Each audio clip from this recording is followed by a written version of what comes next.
authors. I'm Joanne Morrell, children's and young adult fiction writer and author of short nonfiction for authors. Thanks for joining me for the Hybrid Author podcast, sharing interviews from industry professionals to help you forge a career as a hybrid author, both independently and traditionally publishing your books. You can get the show notes for each episode and sign up for your free author pass over at the Hybrid Author website to discover your writing process, get tips on how to publish productively, and get comfortable promoting your books at www.hybridauthor.com.au. Let's crack on with the episode.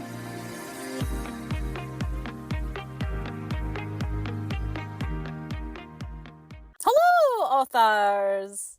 I hope you're all keeping well in whatever part of the world you reside and listen to the podcast in. Today's interview is with nonfiction author and advisor to the Alliance of Independent Authors, Ally, Anna Featherstone. And we chat positivity in the traditional and independent publishing worlds in 2024, books and authors creating positive change, Kickstarter campaigns, Anna's books and tips for authors on built-in book marketing, and much, much more.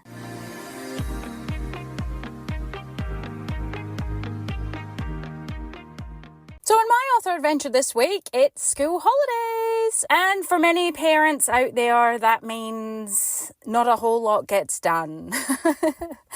It just depends on the age of your children, I guess. My kids are a bit older, so they can sort of entertain themselves and see to themselves. And I'm at a stage where I could probably organise a play day or a sleepover and they'll go off and play with their friends. So that kind of frees me up to be able to get some work done still. However, not as much as I probably would like, unless you organise it and you do it in snippets. But, if you've got smaller age children, it can be a bit more difficult to try and find time to write, especially in the holidays. You have to entertain them. They want your attention, but you could probably just park up at a play centre and let them go for their life. But many people, this is a time when people take off their writing to spend time with their family. A lot of people go away for the Easter holidays. I am going away, not next week, but the last week of the holidays with a girlfriend, and we're going to Lancelin in Western Australia, so I'm really excited. We're camping the tent kind, so I've not done that since my early 20s or teenage years, so yeah, looking forward to that. But what I will say is, whatever you've got going on in the holidays, just make sure that you are present with your kids, and that's what it's all about at the end of the day. And I think that you can get lost in that sometimes. You can still be productive rather than the physical aspect of sitting and writing. You can be world building, character building in your mind. You can do lots of things that don't necessarily need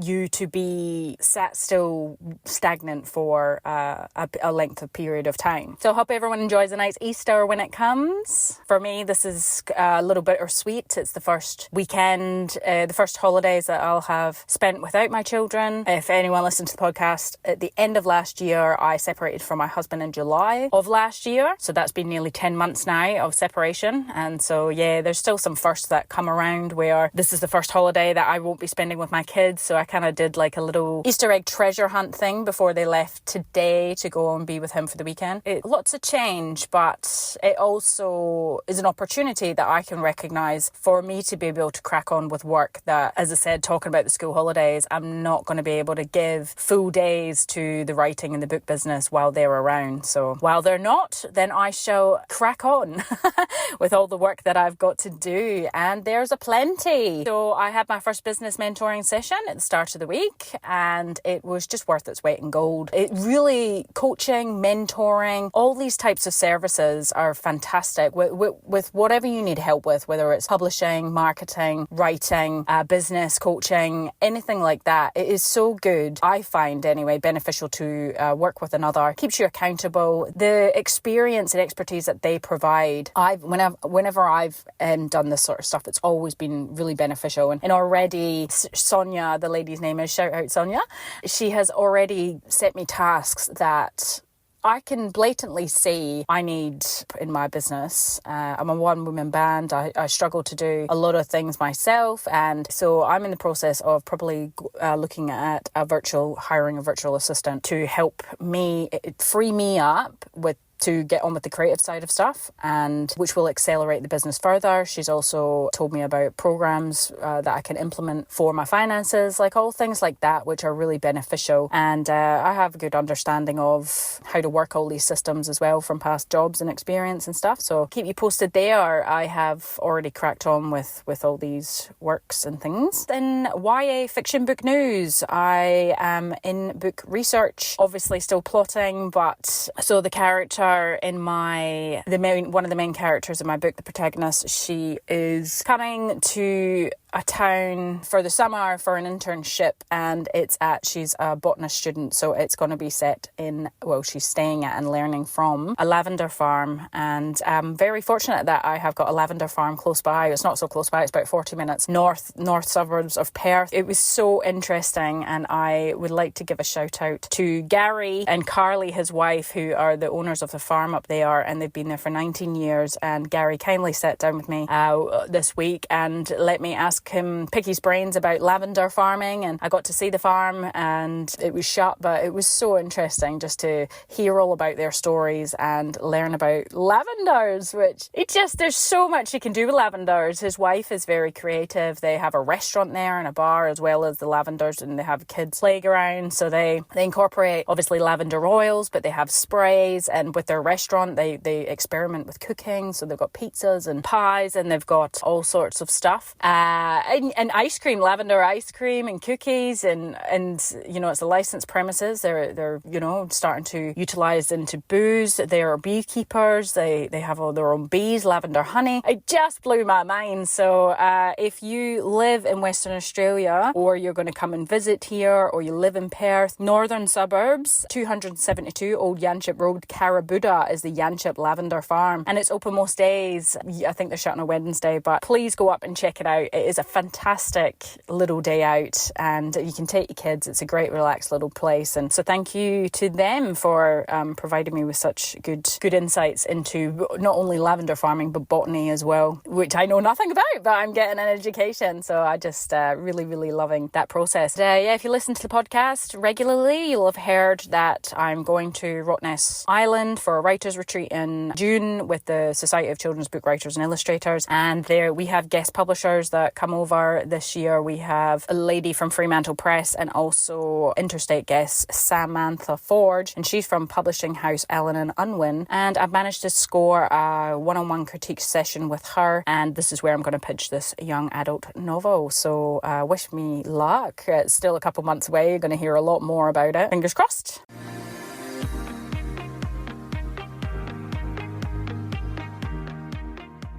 So if you love the podcast or any of the episodes has helped you further in your author career, you can now pay it forward by buying me a coffee over at www.buymeacoffee.com/thehybridauthor. Let's all support each other.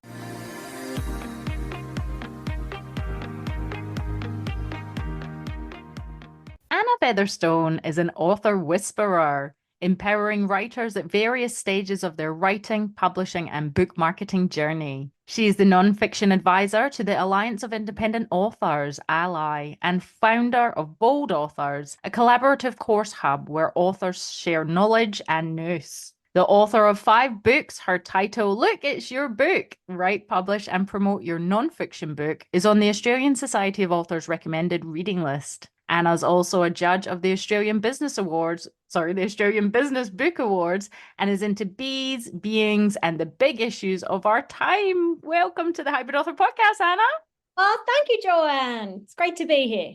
That is a fabulous bio. You've had quite a career. So how was it you came to join the writing and publishing industry?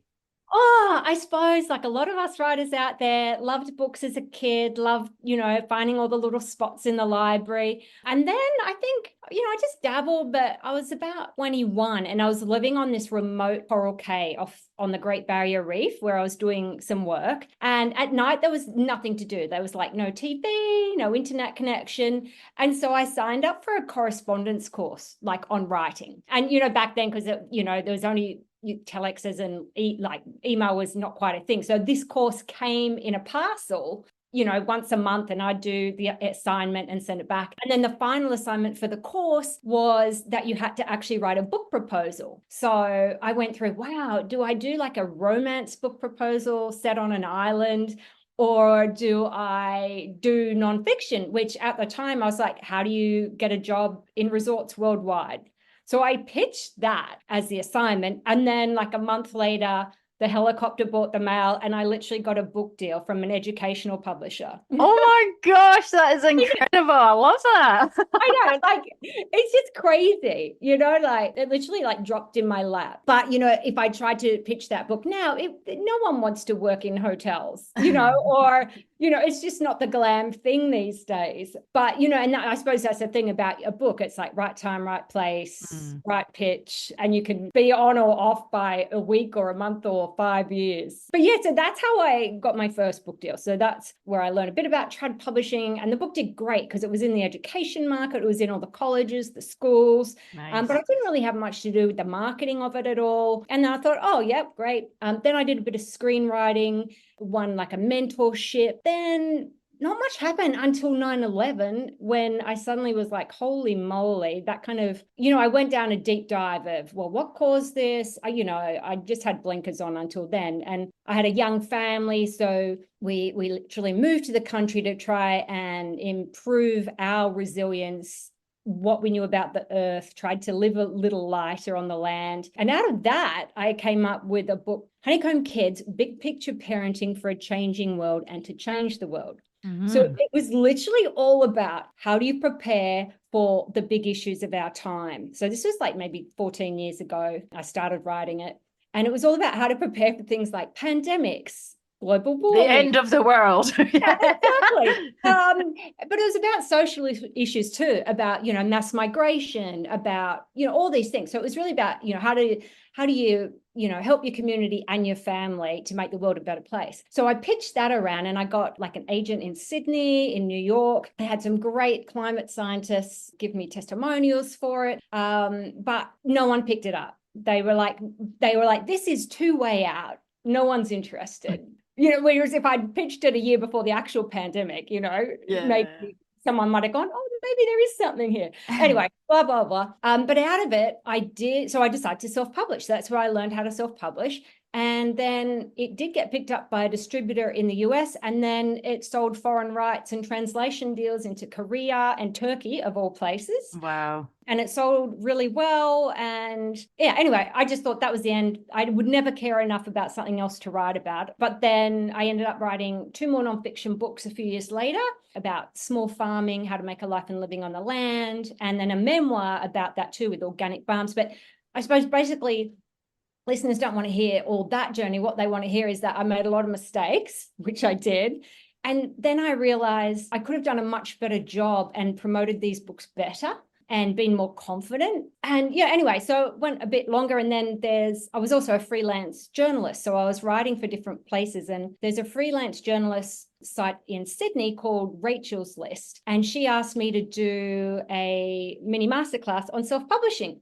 And after I did that, she said, well, can you come back and do an even bigger one? I said, well, if you want me to do more, I'm going to have to research everything like as it's happening now. And I may as well write the book. And that's when I wrote Look at Your Book. Yeah, which wow. I'm so proud of, because it's on the Australian Society of Authors recommended reading list.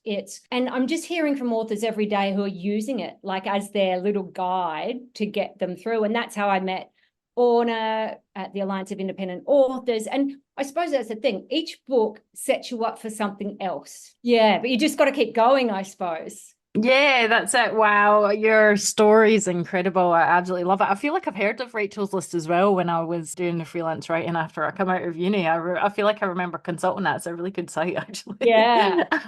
Oh, that's amazing. So you are a hybrid author through your publishing endeavors, traditional and the indie and things like that. And we are now, oh goodness, coming into the third quarter of, well, not the third quarter, but ending the first quarter of 2024. Have you noticed much within the industry this year, traditional and indie? I'm noticing a few things. I'm noticing that trad authors are becoming more interested in what indies are doing, I think so. their facing a lot of the same things, like this avalanche of books, less attention from their own publishers.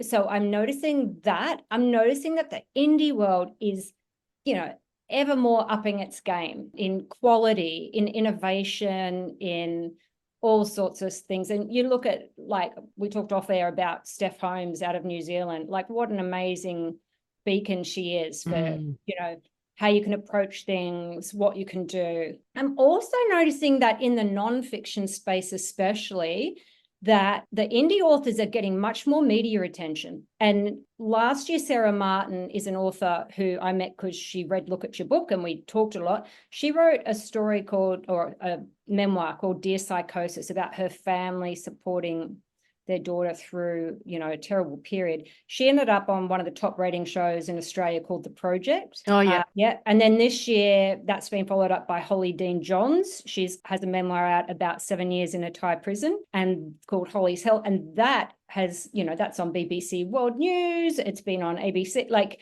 that's gotten some great coverage. So I think what hybrid, trad, and indie authors can take from that is the media and readers really don't care how or who published your book. They care about story. Yeah, no, I agree wholeheartedly there. Do you feel as well? It's more, I think bias against indie authors is kind of dead in the water, I guess, today, and in the past it wasn't so much. Do you think that there's more of an interest in like the indie space from traditional side because of the acceptance now, and like you're saying, the media coverage, and they can just see this now as a viable sort of option probably 10 years after the indie authors did, I suppose. Yeah, look, I think there are still like blocks. There are people who still, and it's kind of they still look at publishing as the pinnacle is to get a trad deal. And therefore they protect that at all costs if they get that deal. And sometimes that can push down on other authors who aren't doing, aren't on that same journey. Yeah. But most, and Ally's been working on this with a campaign to ensure that all awards and fellowships around the world start opening up to indie authors. There was one major one in Australia, that the Stellar Awards, which currently isn't open to indies, but I think that they are looking at taking it to the board about opening it to indies. And, then I suppose it's up to do the judges look, down their nose at indie or not. But I know of two very literary authors who are indie publishing in May with extraordinary memoirs that will maybe shake some things up there. And the attention to detail these authors have not just put into their writing. I mean, they could have easily been traditionally published as well, but for whatever reason, they either weren't picked up or the deals weren't great. I think these authors are going to blow some people away with their work.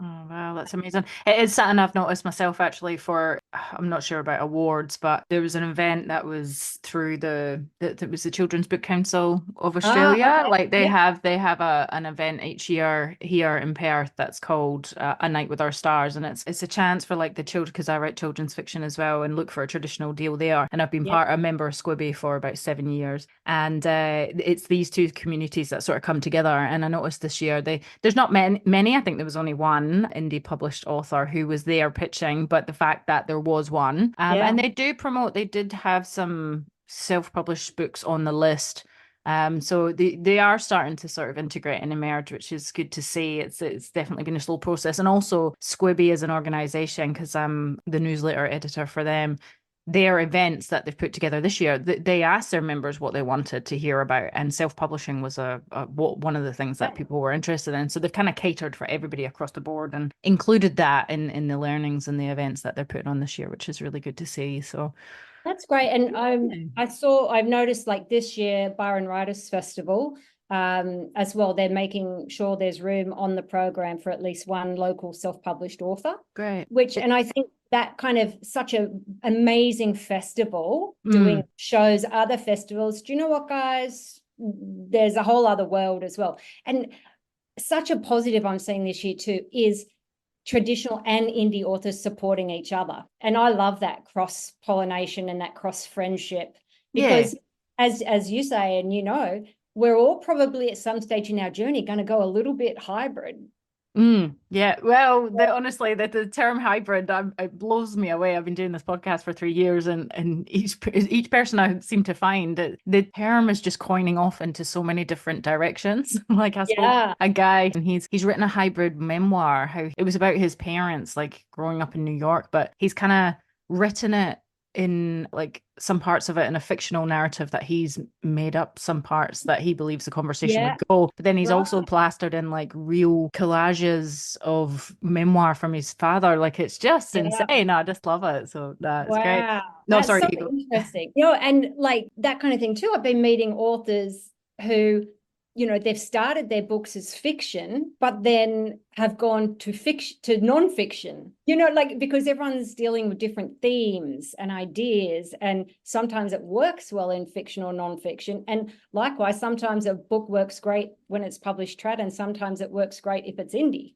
Yeah, yeah. No, it is fantastic. I actually just spoke at a festival, a literacy festival, but on a smaller scale. But I think I was there was a hybrid author, but she's more down the traditional path now. But I think I might have been one of the only self-published ones there speaking about roadblocks and writing and stuff. But yeah, I don't think it mattered to them. I think that they were just interested in the content and what I was putting across, like real lived experience. And yeah, it Yeah. went really well. So Yay. yeah, that was good to hear. So you're interested in books and authors that lead to positive change in some way. Can you tell us about that?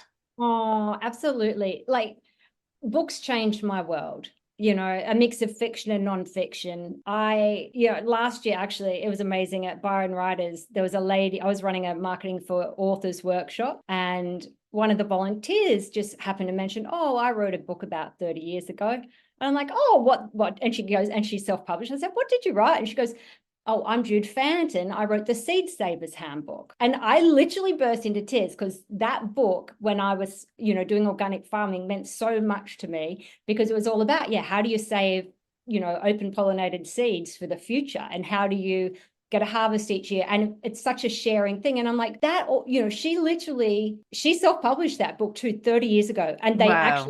they crowdfunded it. Like they had a newsletter at the time and they asked people to send in money if they wanted a copy of the book. So she was one of the really early authors before Kickstarter, before all that, who, so she changed the world for me and so many people because that book's been reprinted a gazillion times. And so I just see these books doing amazing things. And then I've been working with some authors recently who are changing the world too. So there's a lady I met, Maggie Walters, who is bringing out a memoir in May, and it's called Split, A Life Shared Living with Multiple Personality Disorder. So she's going to, help people understand mental health in such a different way. Another lady, Mary Garden, an award-winning author as well, who's going to be indie publishing My Father's Suitcase, which is actually about sibling abuse, which is a topic not many people actually discuss. So these kind of books change the world. They improve our knowledge and understanding of others. And another lady, May's a big month actually, Anne Gately, who has survived stage 4 melanoma under, one of those incredible immunotherapy procedures that are happening now. And her book is about changing the way governments and sporting organizations look at how we protect people doing sport outdoors. But Yes.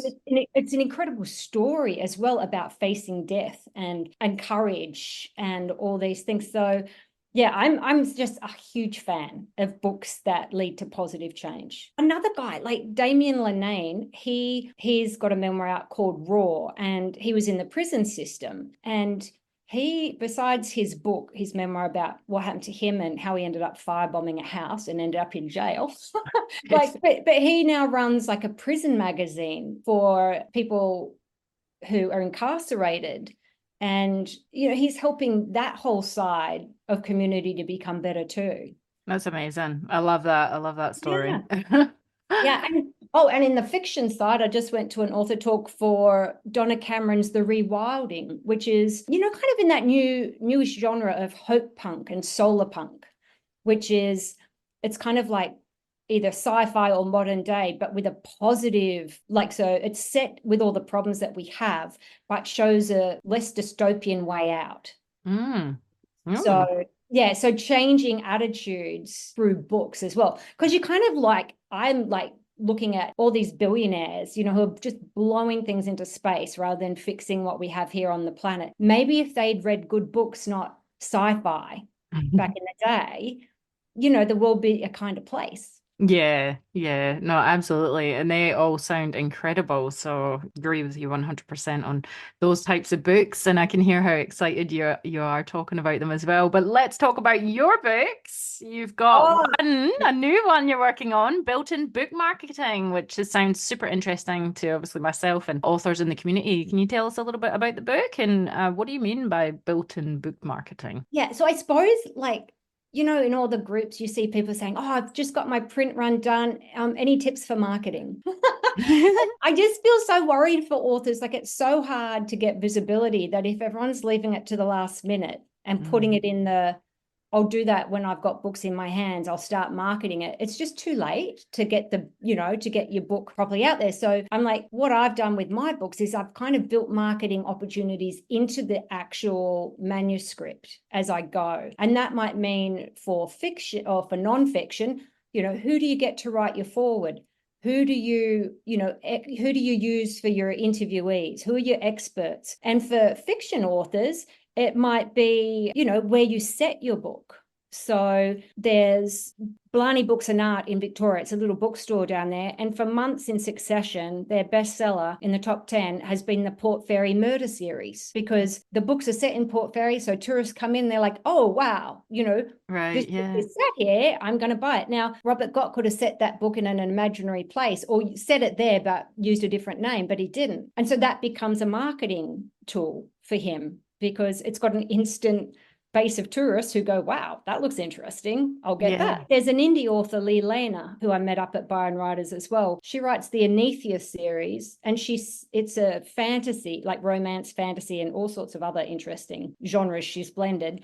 And the setting was inspired by Hamilton Island, like the geographical features of Hamilton Island. That's the backdrop for the book. So that then gives her a hook to get that book into those bookstores on the island or into, you know, stores for sale. So it doesn't have to be a real world place, but it's using those, thinking about how you can use setting to then, you know, get some marketing out the other end to make it a bit easier. Yeah, that's fantastic. I haven't really ever given that much thought, but as you're kind of talking about it, it makes a lot of sense. And I think I can't remember any names here or anything like that, but there is authors I've heard speak about how, you know, they would think about doing tours if someone set the book in a specific place and then tours around the place to in line with the book and different events and stuff. So that's cool. Yeah. And it gives you imagery that you can use, you know, for Instagram or Pinterest. Yeah. So it just opens up opportunities. But I still think, you know, you still need to get your first draft down, like let your creative spirit like flow. But what I'm doing with building book marketing is then when you come back through, you know, and you're onto your second draft, that's when you can start weaving in all these opportunities and ideas that would just give you a head start. So when you come to launch, you're not so worried, you're not starting from scratch, and you don't have to pay a fortune in advertising to try and make up for organic marketing you could have got for free. Just put a few extra things in your book. Yeah, no, that makes absolute sense. So do you think you need to get the first draft done to figure out like the story and stuff like that and then go back and be looking at opportunities there rather than before you've even tackled the work thinking of opportunities or either or? I like, you know, I know some people just go straight to look at the categories and what's selling and they write to market, but I'm more like a heart-led author. So I know different things work for people, but I'm only ever going to write a book I care about. Yeah. And I'm not looking to be a bestseller. I'm happy to write really niche books because that's what I love to do because that's my passion. But I know other people do it differently. But if you're going to have a great book that has a lot of great energy, I think you need to get that first lot of words down and the story down. But then, you know, when you're going and redrafting, it's much easier then to go, oh, actually, if I just did this, or if I just added that, or if I reach out on the internet and ask this, and then you know, like it's yeah, I do it that way, just so that first flow of ideas is wonderful and beautiful and that beautiful creative stuff. Yeah, no, absolutely. That's great. And you're going through Kickstarter for this book. And Well, is this your first experience with Kickstarter? yeah, so I'm just going to use it as an experiment. I've been loving listening to other people's journeys on Kickstarter and Yeah. watching what they're doing. And what I found, so I've set up a campaign, but I'm not turning it live. But what I found it made me actually think, wow, well, what extra value can I offer readers? So it actually made me think more creatively to make my own book better as well. So what I've done, so the campaign's approved, but I haven't launched it, but people can go and click a little button and ask to be notified when it does. Right. So that kind of gives me the flexibility, like I can garner interest, but I don't have to have everything ready to go Right. right Yeah. now. So it's kind of taking the pressure off a bit, but listeners can still act now, because I think that's one of our marketing challenges, as well as you might talk about your book somewhere, but people can't act immediately. And that's why, people need to have that pre-order button on their website and things like that, so people can act. Yeah. Not just that book launch. But yeah, so one of the things I did was shared my draft campaign to the Facebook for Authors group on Facebook. And that is amazing, because they were just like, well, those images don't work. That description needs to be you need to include, more details of the offer. And I just think that is brilliant. So that would be one of my big tips for anyone, is to join the Facebook group for Kickstarter for Authors, because there are just some wonderful people in there and they'll give you great advice. Oh, that's cool. Good to know. So Yeah. is that what it's called? Kickstarter for Authors? I think it's, yeah, Kickstarter for Authors in Facebook. You'll find it's quite a busy little group. Yeah. And what also I loved about that is you also learn, well, if you're going to actually try Kickstarter as a platform, you need to actually back some other people's campaigns. Because when I see people putting campaigns up and they have never backed anything, it's like, well, wait a minute, they don't even understand the community, or they haven't invested time to actually be in that. It's a supportive place. So why haven't they supported? Yeah, no, I get that. I've been listening to the conversations and I've supported one campaign, but I haven't actually gone on and looked at too much other stuff. And it's something that I'm interested in doing. It just feels like a lot. It is a lot. It's a time suck. It really is. So it's only when you're ready, I think, or you would go down that path. But for me, I'm like, yeah, actually, I need to know this, because I help other authors all the time. So I need to know who it might work for. I need to go through it myself. Yeah. And also, I haven't finished writing the book that we're talking about yet. So I won't be going live on Kickstarter anytime soon until it's the best it can be. So it's also, and I like that. It means you don't actually have to rush things out. And do you feel, how long should you be putting up the campaign before, so you've got the book ready? You're gauging interest now, even though it's not ready, which is fine. But when it is ready to go, is it 3 months or? No, I think they recommend a minimum, a 4-week campaign. Yeah. Okay. But they also say anything much longer and then people lose interest. And it's also it's very hard for you to maintain your own energy for it as well, to keep doing updates. And also, the longer you have on a campaign, people put things off. Yeah, that's it. Wow, no, the book sounds amazing. The Kickstarter all sounds fantastic as well, Anna, and you've shared so much. But do you have finally any sort of overall tips you want to share for authors around book marketing in any other sort of capacity? Yeah, and I think obviously marketing is individual. So the other day, this author, Damien Linane, he literally has his ISBN tattooed on his forearm. Oh. And I don't know how I feel about that. I know. What if it changes for some reason? Yeah, exactly. And actually, that is the thing, because now he's got his second book out. But that ISBN is still from his first novel, not his new memoir. But it's a great talking point. Do you know what I mean? And it makes for a great visual. It shows some passion. It's something different. So I wouldn't recommend it for everyone, but he did something that's so on brand for himself. Yeah. And I love, because he was talking to a library distributor about, them having their books, and he's like, they said to him, oh, do you have your ISBN on you? And he's like, actually, I do. So, which I just love. So I suppose my tip for author marketing is be yourself, and, it works differently for everyone. But firstly, you need a great product, because if you've got a great product, people will talk about it. You're not going to have to push it so hard. Word of mouth will take over for you. And also you're going to be proud to stand up there instead of going, oh, maybe it's not that good. So I think it all comes down, great, have a great product, know your goals. It's a long, long game. And basically you wrote the book to be read. So get out there and tell people about it. Yeah, that's fantastic. Thank you so much for that. It's so true. Yeah.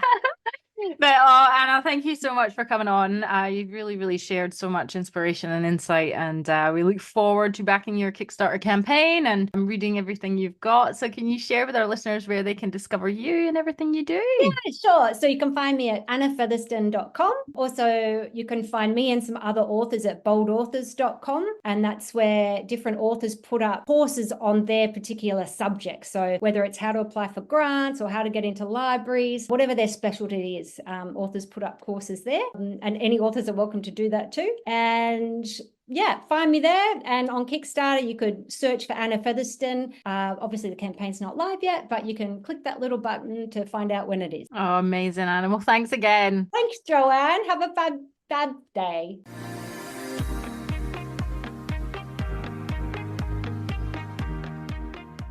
So there you have it, folks, the sensational Anna Featherstone. And I first met Anna through the online 2023 self-publishing conference event I attended through the Alliance of Independent Authors, ALLI. She was facilitating a few panels and was absolutely brilliant. Her books are fantastic. And as you've just heard, her new book, which is on Kickstarter, you can go and check out her campaign. All Anna's links and things in the show notes. Is packed with really great insights and is a different way of, incorporating book marketing into your books. Next time on the Hybrid Author Podcast, we have book consultant, senior public relations and communications executive, and nonfiction Judica books expert based out of New York City, Malka Margulies. And we're chatting about 20 plus years of publishing and book consultancy in New York City. This is such a super insightful and storyful chat with Malka, an episode not to be missed. We connected through last episode 119, Zach Rogo, and Malka has worked with some of the big publishers and especially in New York City, so I was really happy to be able to chat to her. Her accent's gorgeous as well, so hope you enjoy that one next week. But for now, I wish you well in your author adventure this next week. That's it for me. It's bye for now.